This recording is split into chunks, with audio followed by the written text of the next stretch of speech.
Well, hi everyone.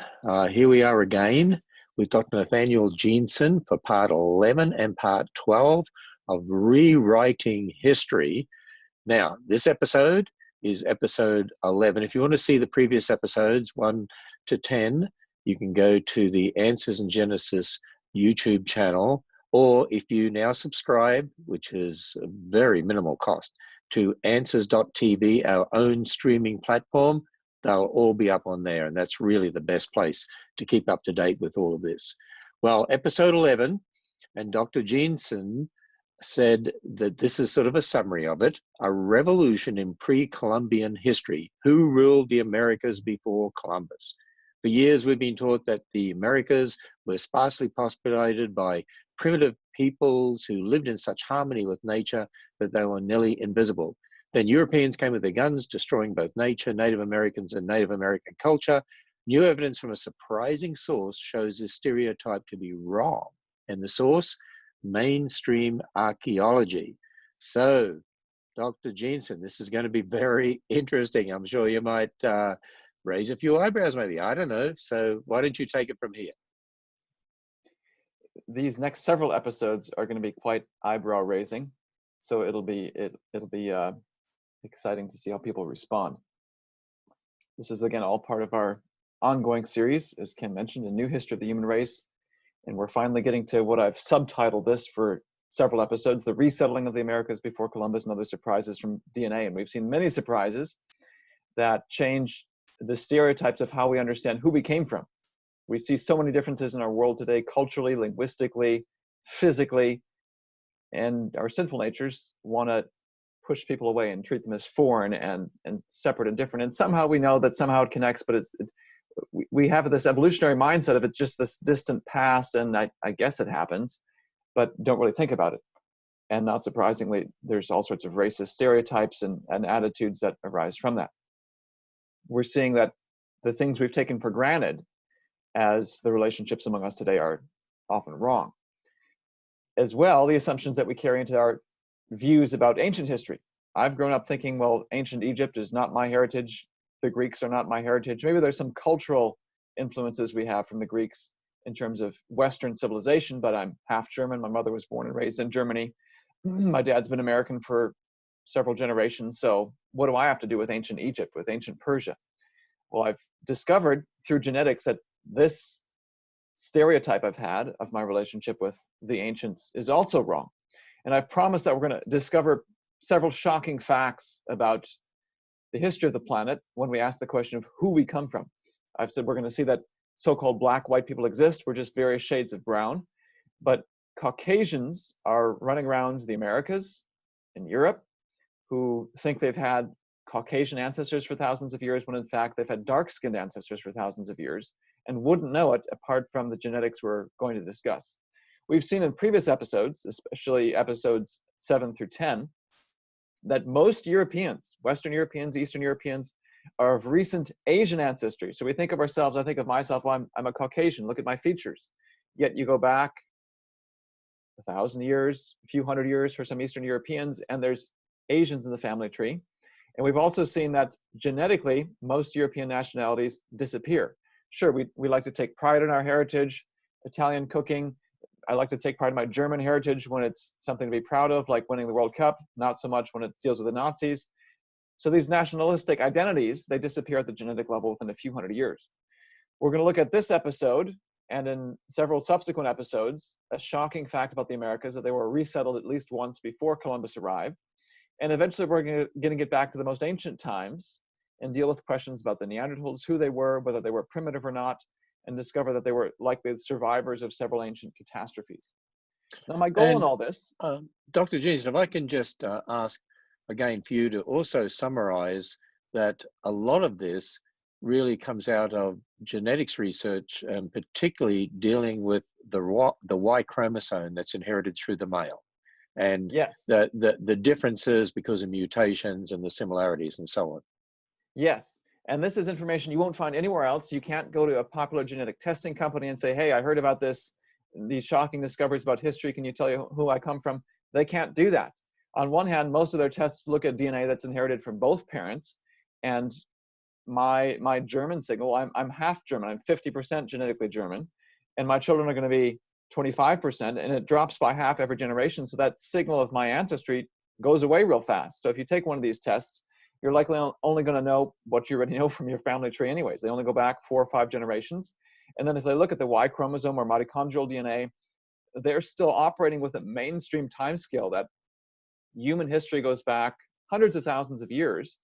And they don't even think of looking for the signature of the history of civilization, the Persians, the Egyptians, the Greeks, the Mongols, and so forth.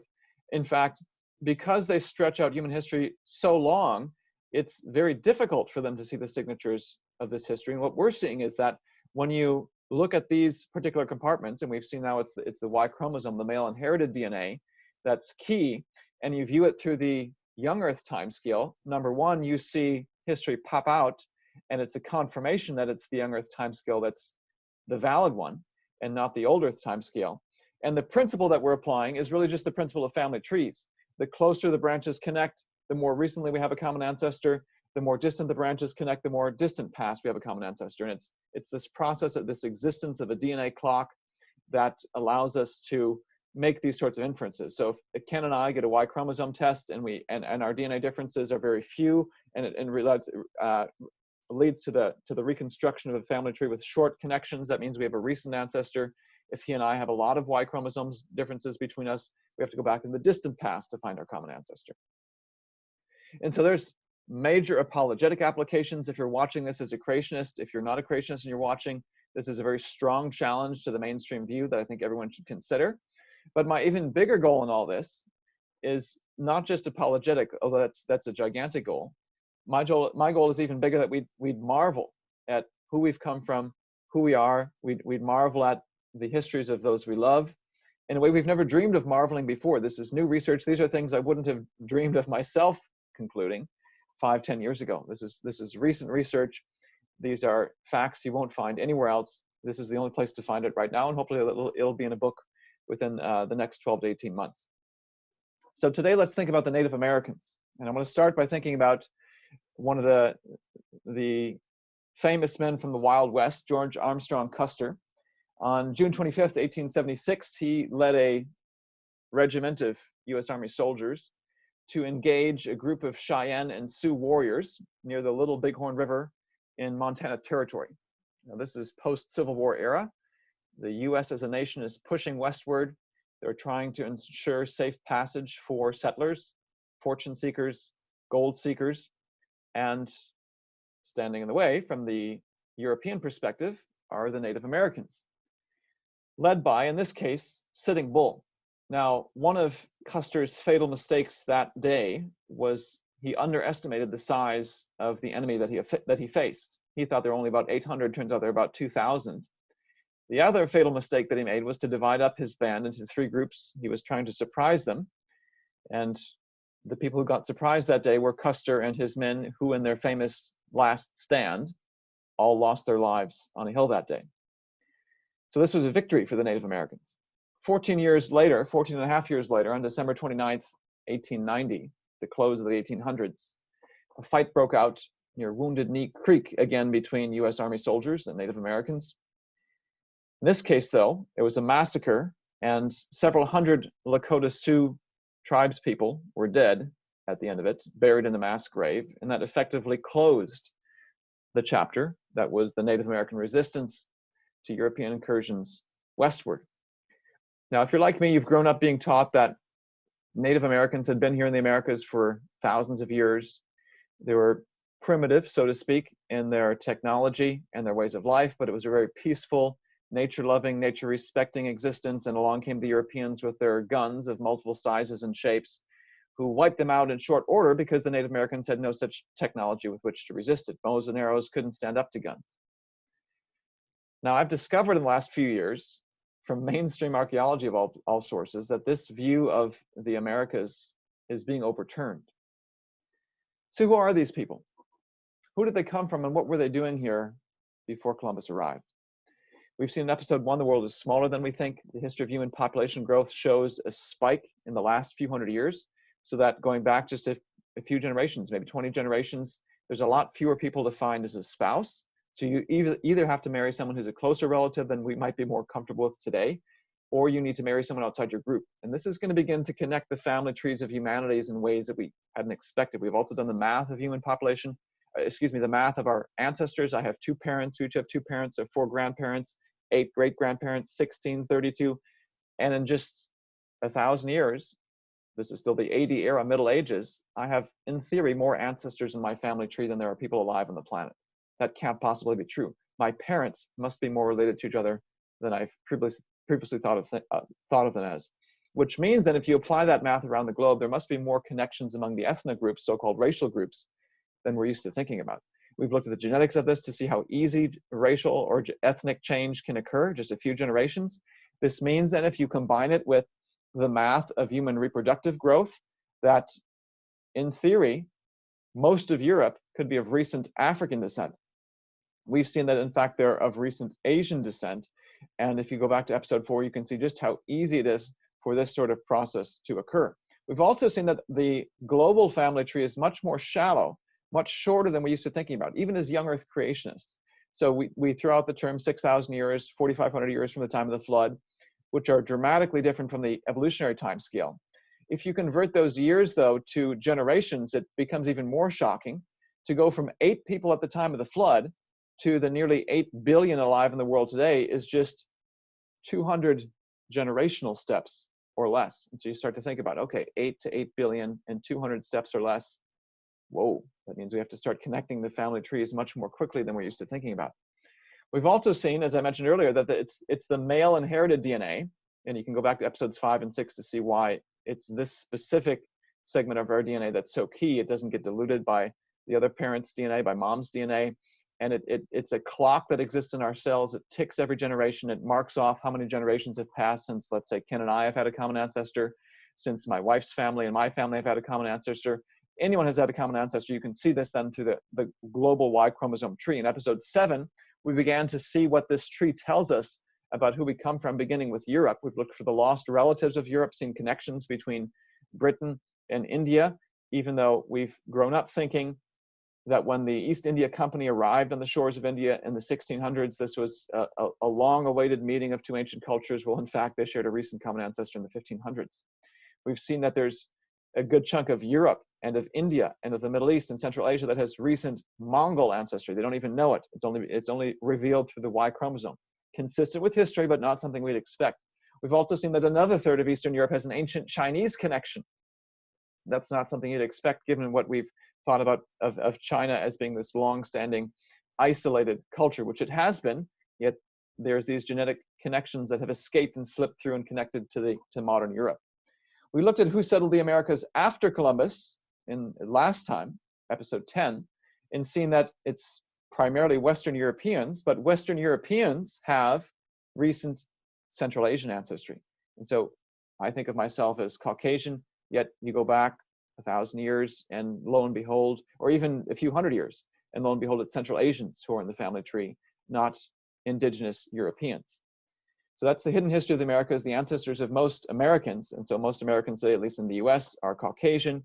Latin America, those have a European influence, the vast majority of recent European ancestry, yet these Europeans are themselves descendants of Central Asians in the recent past. So today we want to look at the revolution in pre-Columbian history. And to set it up, I want to review what I grew up with, which is probably, I'm assuming, what many of you viewers have grown up with. When I took history in high school, we took world history and we took US history. And so Native Americans were in the context of learning about the history of the United States. So for me growing up, the history of the Americas began with Columbus's arrival in 1492. And then it took a leap forward, talking maybe about Jamestown. That was just in passing. And the real business of the Americas got started in 1620 with the arrival of the Pilgrims, the first Thanksgiving, peaceful relationships between the Europeans and the Native Americans. Eventually, history moves to the first 13 colonies.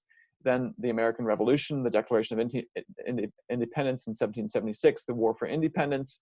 And then this moves this new nation inevitably westward as the U.S. acquires the Louisiana Purchase and other parts of the U.S. and people begin to move into these newly acquired territories.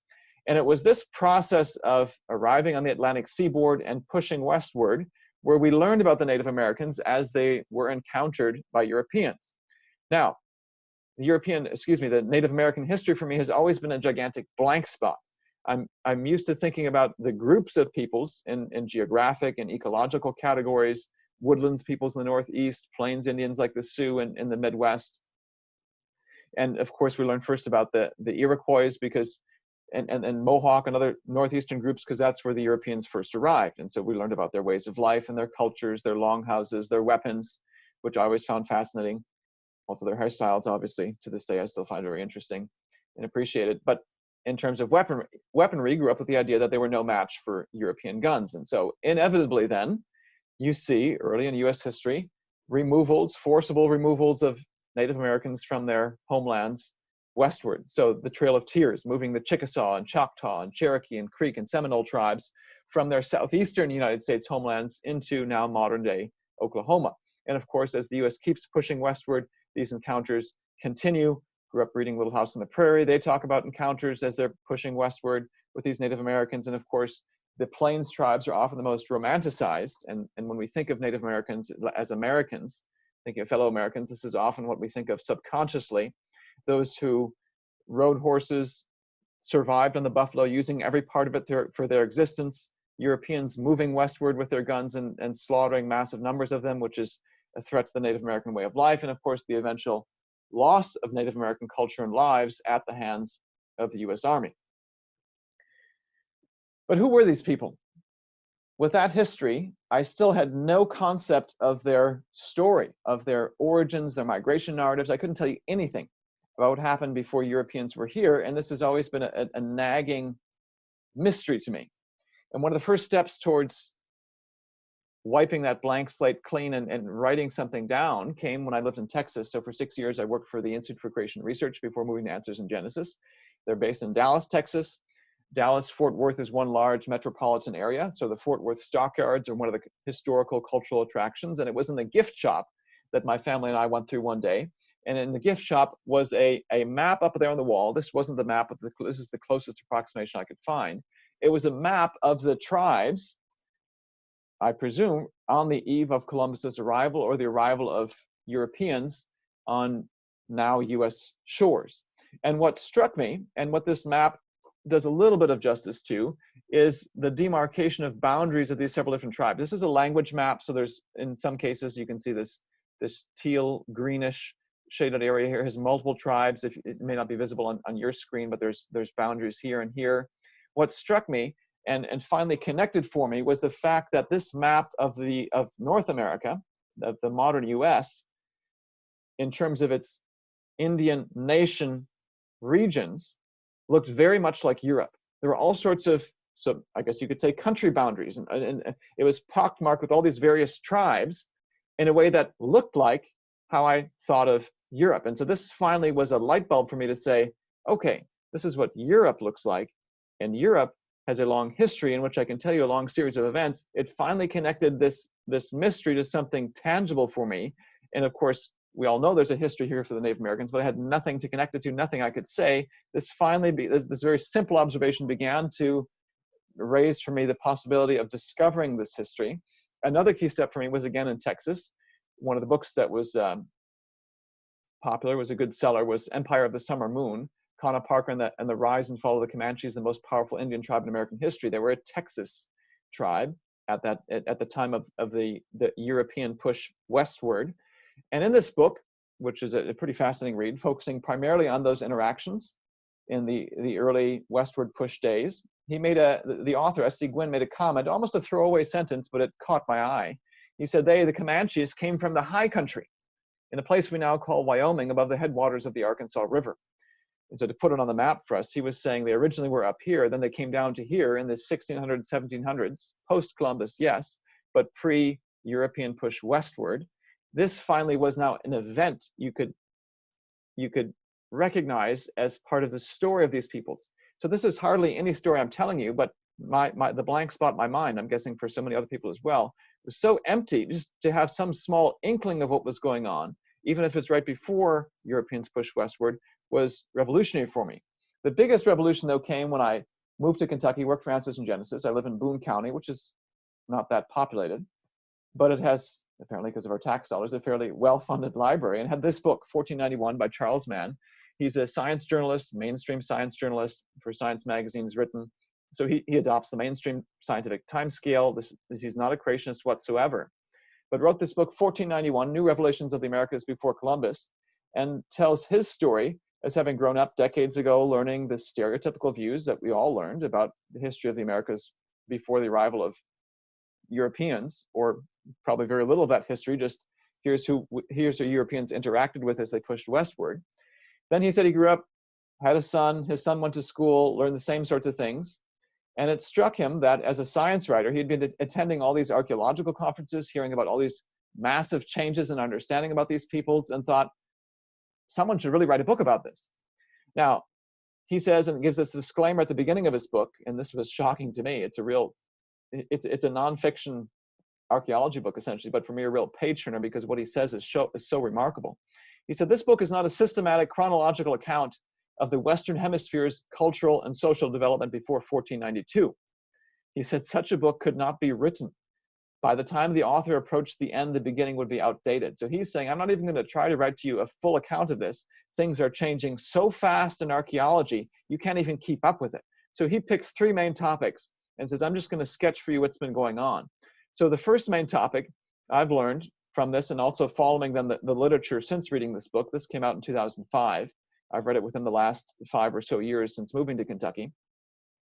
One of the things he points out is, and one of the things I appreciated now and didn't appreciate before, is that when Columbus arrives, it's 1492, US history, arrival of the Pilgrims, is over a century later. There's an over a century gap between the first permanent arrival of the Europeans and the general starting point of US history. This over a century gap is silent and contains long-held secrets that we're just beginning to uncover. And then, of course, the European push westward, 1800s, is a 3-century gap. And if we think of that battle between Custer and the Sioux and Cheyenne, nearly 4 centuries have passed. So this romanticized view of the Native Americans that we've grown up with represents a group of people who are the descendants of those who first encountered Columbus 4 centuries prior. And that multi-century gap in time contains all sorts of mysteries we're just beginning to unravel. One of these secrets comes from and was buried in the baptism and death records of many of the Spanish churches in Latin America. What I don't mean is that they were kept secret and obscured. What I mean is that no one bothered to pay attention to what they were saying. So in the past 50 years or so, people have gone back to these records, those that were closest to the arrival of Columbus, and noticed a pattern. The number of baptisms among these native groups was far less than the number of deaths that recorded. And they began to plot these numbers and say, okay, many years, many decades after Columbus arrived, there were this many baptisms and death. And if you move back a little bit closer, there's this big skew, and there were far more people dying than being baptized. And then the gap gets even bigger, and you start drawing a curve backwards. You realize there was a massive die-off when Europeans arrived, due to multiple factors, apparently. The introduction of diseases to which the natives weren't resistant. There was, of course, enslavement as well, brutal treatment of these natives, particularly in Latin America, and many other factors. But it's the magnitude of this die-off. You may have already heard this because it's a common concept in today's Western culture that many people died. But the sheer number of it is something I didn't appreciate until reading this book. So current estimates, sort of middle-of-the-road estimates for how many people were here in the Americas on the eve of Columbus's arrival, put about 4 million people in North America. And when I say North America, for our purposes today, I mean north of the Rio Grande. In Central America and the Caribbean, a whopping 26 million people were present. And in South America, about 24 million. And just to put this in context, because, okay, these might sound like big numbers, but compared to what? Well, around this time in Europe, there were 78 million people. In Africa, 45 million people. So there's more people in the Americas. This isn't some small primitive band of people. There's massive numbers of people, more people in the Americas than in Africa. And then what happens 300 years later, by the time we reach the 1800s, that number has dropped to under 10 million. Europe has expanded to 180 million people. Africa, despite the ongoing transatlantic slave trade, is 70 million people. This is a massive decline. Upwards of 80 to 90% of the people who were here apparently died out and were gone several centuries later. Now, I said this is a middle-of-the-road figure because you're using death records that post-date Columbus, and you've got a few data points, and then you try to extrapolate into the past. There's still severe debate within the academic community about what this number exactly is. On the low end, there's about, some would say, 8.4 million people, which is, if you then go forward to the 1800s, that puts very little die-off in those intervening centuries. The upper end of those, this though, it puts it at 112 million people, which is just under the combined total of Europe and Africa. So 53 million is sort of middle of the road, very close to the population of Europe. And Mann says in his book that some American cities were larger than the leading European cities in their day. So massive numbers of people in 1491, much larger than what we thought, so that when the Americans push westward, when Custer encounters the 2,000 Sioux and Cheyenne, he's encountering the last remnants of a resistance to moving to a reservation. At this time in US history, the US population is around 44 million, the vast majority of which are being European Americans. So what is the point of all this? Well, the idea that it's guns and cannons that were superior to bows and arrows, and this is why the Native Americans were unable to resist, is only a small part of the story. When these groups of people encounter one another violently in the late 1800s, the Native Americans are at a severe population disadvantage. The seeds of their eventual loss were sown several centuries prior. My point is, when Custer encounters the Sioux and Cheyenne, he's encountering a relic, a small relic of what once existed in North America.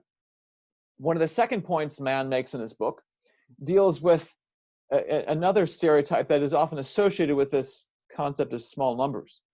And you may recognize it more if we think about the South American Amazonian tribes. For me, subconsciously, and I'm sure for many other people, we see these tribes, we think, oh, they're these backwards, primitive ways of life.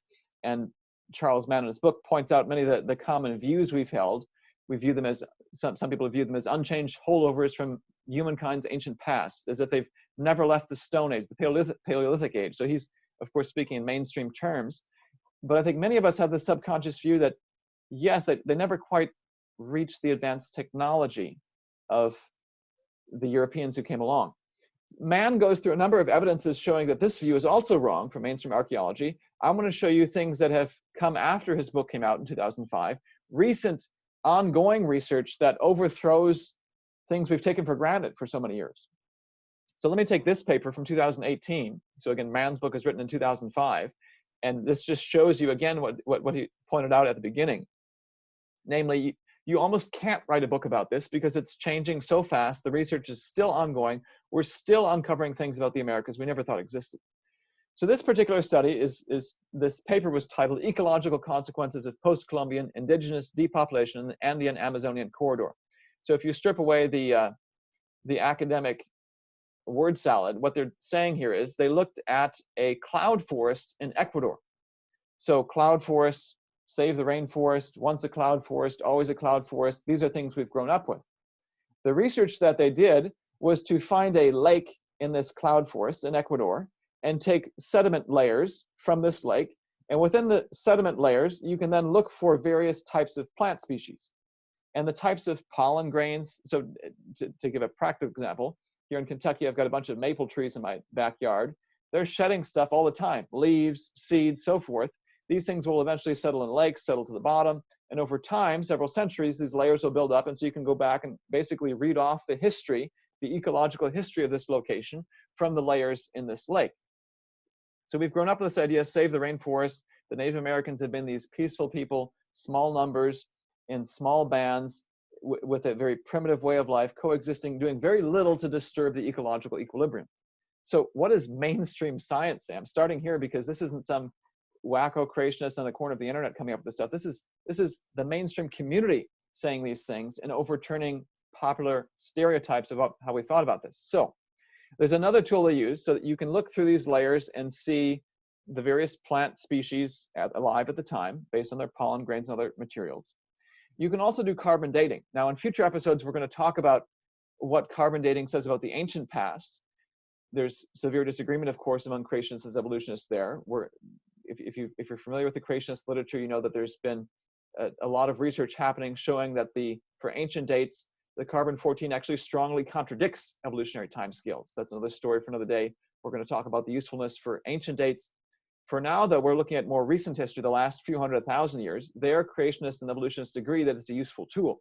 So living things are made of carbon. You can use carbon-14 to date them. So you can not only find out the types of plants in various layers, you can assign dates. So that's what they did to these layers. The year 2000, 1900, 1800, so on. And you can move up and down through these sediments to see what happened. So let's start with the top, because this is a way to check whether or not their techniques are working. At the top end of these sediment layers, you find, and you can date these layers appropriate to their history, you find evidence of plants consistent with a cloud forest, with this type of jungle. Okay, no problem there. Well, if you move down into the 1600s, those layers, you see all sorts of plant remains from grassland plant species. Well, this is odd. Where it gets really interesting is where you go back to the pre-Columbian layers, and I should say pre-population decline. This part of Ecuador was associated with the Incan Empire. The Incan Empire also underwent massive population decline, though in this part of Ecuador, it didn't happen in 1492. It happened more in the late 1500s, like 1588. So where it gets really interesting is if you look at the layers below 1588, what you don't see is plant remains from cloud forest or necessarily grasslands. What you see is plant remains from maize, from corn. Around the time of the Native Americans, before Europeans arrived, this was not a cloud forest. This was farmland. These people here had transformed their environment. And what we see today is very different from the way things were back then. So the authors themselves say, we show that 19th century descriptions of this area in Ecuador as a pristine wilderness recorded a shifted ecological baseline, one that less than 250 years earlier had consisted of heavily managed and cultivated landscapes. So within a few centuries, it went from farmland to something that may be a poster child for save the rainforest. So this idea of save the rainforest, it's always been this way, and Europeans have come in and crushed it. Not true. So in the book, so this is back from 2005, Mann quotes, and he interviews a lot of leading mainstream archaeologists. They say the Amazon landscape itself, Brazil, so I talked about Ecuador, talk about Brazil, at least 10% of it looks anthropogenic, cultivated by humans. And this is, again, ongoing. We could talk about papers if we had time that have come out since then, looking at, and the evidence you look for is multifaceted. Sometimes you look for plant species that would be cultivated orchards. So the Amazon soil is very poor. One of the clever things that the natives did was to effectively plant trees that grow very well in the rainforest, and you then can eat their fruit. And even today, people are now going back and revisiting and saying, well, what did they do and what could we learn from them to understand what was actually going on and to rationally and effectively use the rainforest in the most effective way. Let me give you one more paper, again, that's come out since Mann. This is from 2018. Here they're looking at the evidence for human occupation in terms of their earthworks, their earth mounds. So you can look for cultivated trees versus wild trees. You can look for what they call black earth. So again, the soil is poor. There's all sorts of evidence of the natives here going through and putting in fertilizers to make the soil more productive. So human transformation of the Amazon. This is a study saying, let's look at their earthworks, mound remnants of people being here. And just to jump to the conclusion then, they say we assume that a population between 500,000 and 1 million for the south rim of the Amazon, so they're only looking at a segment of the Amazon, in late pre-Columbian times, right before Columbus arrives, is a reasonable estimate. And they say the fact that the predicted area of their earthworks in this part of the Amazon, the fact that it comprises merely 7% of the Amazon, could have sustained a population of hundreds of thousands. It discredits the old views. So even in the last 2 years, they're still overturning long-held views. Let's simplify that academic mumbo jumbo and put some numbers that are more accessible in front of us. So they're saying we're looking at 7% of the Amazon, and we see at the low end evidence that this could have supported 500,000 people. Well, what would 100% of the Amazon be supporting then? Do the math. That supports 7 million people for the whole region of the Amazon, 1491. Take the upper end. They say, well, we're looking at 7% based on the earthworks. There's 1 million people who could have been living here. The upper end means that the whole Amazon could have supported 14 million people. 14 million people, what does that mean? Well, think about this in 1491. If there were 14 million people, again, not small primitive bands, but people actively transforming their environment, cultivating the rainforest, so forth, this would have been equivalent to, in 1491, the population, the combined populations of Norway, Sweden, Finland, Denmark, Latvia, Lithuania, Estonia, Belarus, Ukraine, and the western part of Russia, the part that's considered Europe. That whole shaded region of yellow, that's how many people were alive, that equivalent. There were massive numbers of people here transforming it.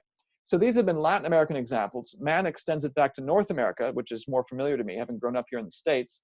And he says the same rules apply there. They're not primitive peoples living in passive harmony with nature. They're actively transforming it through fire and so forth. He said, rather than domesticate animals for meat, the Indians retooled ecosystems to encourage elk, deer, and bear by the constant burning of the undergrowth. And this would increase the number of herbivores and the predators that fed on them and the people who ate them both. So much so that rather being a thick, unbroken, monumental snarl of trees, imagined by the famous writer Thoreau, the great eastern forest of the United States was an ecological kaleidoscope. And remember, he's talking about the Indians, not the colonial America. The Indians had transformed it into garden plots of blackberry rambles, pine barrens, and spacious groves of chestnut, hickory, and oak. They had done so much transformation that the first white settlers in Ohio found woodlands that resembled English parks. They could ride carriages through the trees. So these people are anything but unchanged holdovers from the Stone Age. Man had a very helpful analogy. He said, imagine you were dropped into Nazi Germany at the end of World War II and came across a concentration camp, not knowing any of the history that preceded this. You would see these people who'd been barefoot and starving, and it's as if you encountered these people and thought, well, they must have always been barefoot and starving. There always were these primitive people barely surviving, eking out an existence in Germany. Then you learn the history of World War II and you say, oh, wait a minute, I've got this all wrong. These are survivors of a recently shattered culture. Man points out, and the research, mainstream research is increasingly pointing this out, that Native Americans are like that. The old view is like being dropped into Nazi Germany, not knowing the history. Now we can see, in light of this archaeological thing, we're uncovering from the surfaces and digging below the surface and realizing these Native Americans, these so-called primitive peoples, they're survivors of a recently shattered culture. There were massive numbers of people here transforming their environments. Their numbers underwent this massive 80–90% population collapse, so that where there was once farmland, there's now these cloud forests. When Custer engages the Sioux and Cheyenne, he's engaging a very small remnant of an advanced civilization that once lived here. So their eventual forced removal to reservations and eventual loss wasn't so much necessarily at the hands of guns. That loss and the victory of the Europeans over them, the seeds of that narrative were sown several centuries prior. And we're just beginning to uncover some of this history. This is the revolution that's happening in our understanding of pre-Columbian history. In our next episode, episode 12, we're going to look at an even bigger bombshell, one that mainstream science never saw coming and that radically rewrites how we understand the history of the Americas before Columbus. This is the new history of the human race, and we're just beginning to uncover, and we're going to spend several episodes on uncovering what's been a long blank spot for me. And from some of the feedback I've gotten, I think many of our viewers, it's been a long blank spot as well. And we're gonna see some radical things that I've just covered now. This is just the beginning. We're going to recover a whole lot more radical things in forthcoming episodes. Dr. Jeanson, you got me on the edge of my seat now, and can't wait for episode 12, which will be the next one tomorrow night. The resettling of the Americas before Columbus. So what happened in the Americas before Columbus? What is the history of Native Americans? Mainstream science has maintained that today's Native Americans are the descendants of the first people who migrated to America from Asia around 15,000 years ago, but modern genetics upends this view with radical implications for who was here first and who followed.